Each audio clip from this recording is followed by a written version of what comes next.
life before I was diagnosed with hearing loss was sort of dull and you could not hear anything, so it was a silent movie. This severely impacted the way that I led my life.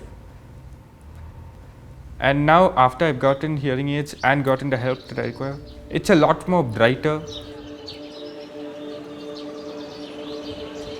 It's a lot more colorful, and it helps me lead a normal life. And it's forever in my memory, the contrast.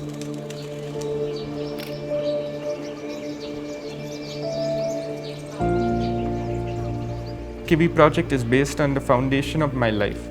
I want to spread awareness about what hearing loss is and to ensure that children with hearing loss are not affected by the problem of hearing loss. They can lead a normal life is what I would want.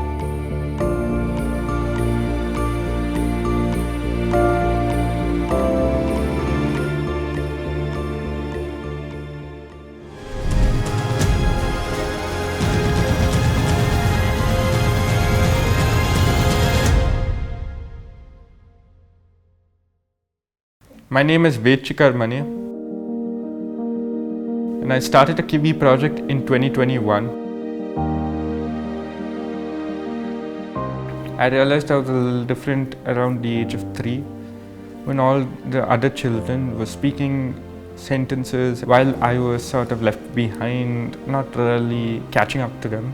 And that's when I started to probably change my habits to where I would start going along with what people's intentions would be, like by reading their lips. That's how I would be misdiagnosed for a lot of time, because I would be acting a bit, saying that I can hear completely normal. I was trying to fit in early, yeah. We went to the pediatrician and he said, no, don't worry, each one, you could have a late talker and you'd be surprised, like in a few months maybe he'd start talking complete sentences. So that's how we missed it, I guess. So my parents, they took me from hospital to hospital all over India. And then we met with Dr. Pratibha Karant, and I think that is when everything started to sort of change. We got a Bera test that kind of confirmed that he had severe hearing loss in both ears, and the solution for that was just to stick hearing aids in his ears and life would be okay. So hearing loss is very, very complex, right? It's not just that you're not hearing right, but what you hear has to go to the brain. It has to figure out what you've heard, make sense of it, and then process it, and then you can reply. There's lag time. With hearing aids, it's not like your hearing is just restored magically. It's just amplification of whatever sound. So it's like sitting in a loud bar all the time, and all the sound around you is also amplified. So literally, it's like sitting in a bar 24/7. At around age 4 was when we realized that something drastic needed to be done, because I'm not catching up with my peers anytime soon. So we decided that we would go to the US, meet up with Dr. Bernstein. That meeting, I think, was the crux of the foundation of my life, where he told me that you're fitted with geriatric hearing aids, you need to be fitted with pediatric. And the difference between that is when kids wear aids, they need to pick up sounds from all over that are far away. When you're geriatric, you tend to sit close and have more intimate conversations.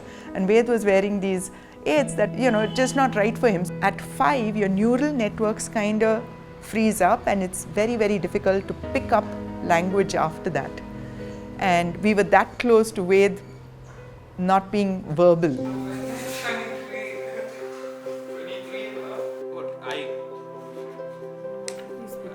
So then my parents decided to put me in speech therapy. They had like a speech therapy group with him and his friends. The one brown guy. After that point of time, my ability, my speech and language comprehension drastically improved, to the fact that I could come back to India and lead a normal life. Yes, I would struggle, but I was able to catch up with my peers quite quickly. So what were the sounds you found hard at the time? The S's and my T's. Even when I finished speech therapy, I still couldn't understand those particular letters clearly because they were somehow out of my hearing range, and they were The frequency? Yeah, something like that. It was very difficult for me to hear. You know, the Skibby project is based on the foundation of my life. Early detection, which I did not get. I got it at 2 years old. Next is awareness. I built a website and we're trying to get in all the information that is required. So we're trying to connect all the dots and connect all the stakeholders to meet so that they can create the best possible outcome for all the children.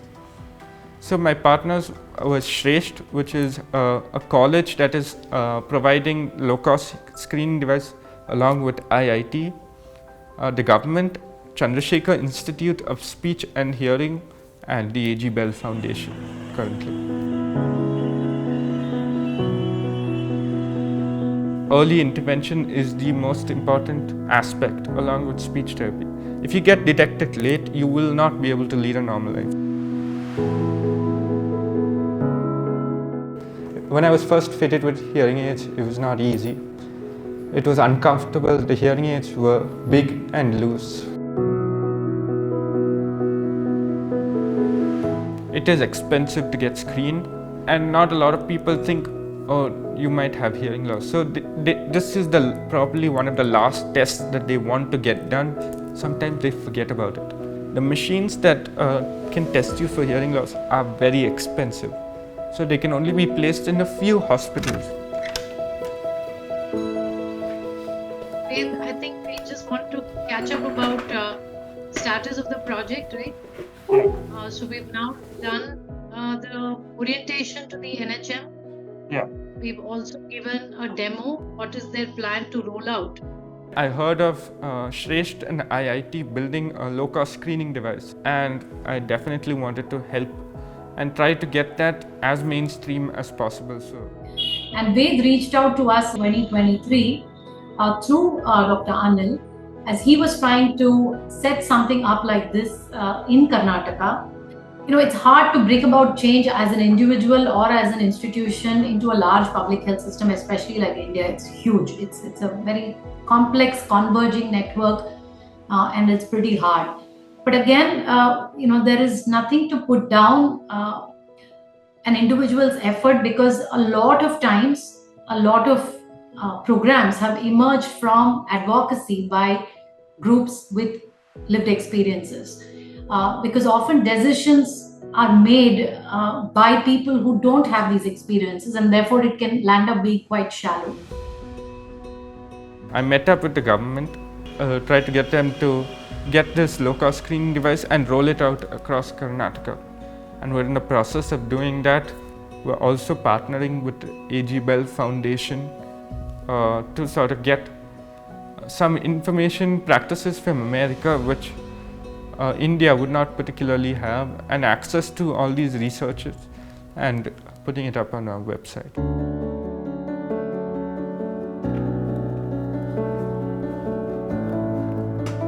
I started Project Kiwi because I realized how blessed and fortunate I am to have grown up without any significant problems regarding hearing loss. What I see myself doing for Project Kiwi in the long term is helping children get speech therapy. And I know that speech therapy as a profession does not cater too much towards those who have hearing loss. It caters more towards those who have autism. And India is an enormously large country with a huge population. So I know that even if we have the speech therapy, it will not be able to cater to all those who have hearing loss. I think in the future I want to build a software, an AI chatbot which can help children with hearing loss learn speech therapy. And I think this particular idea that I have could lead to a lot of results in the future.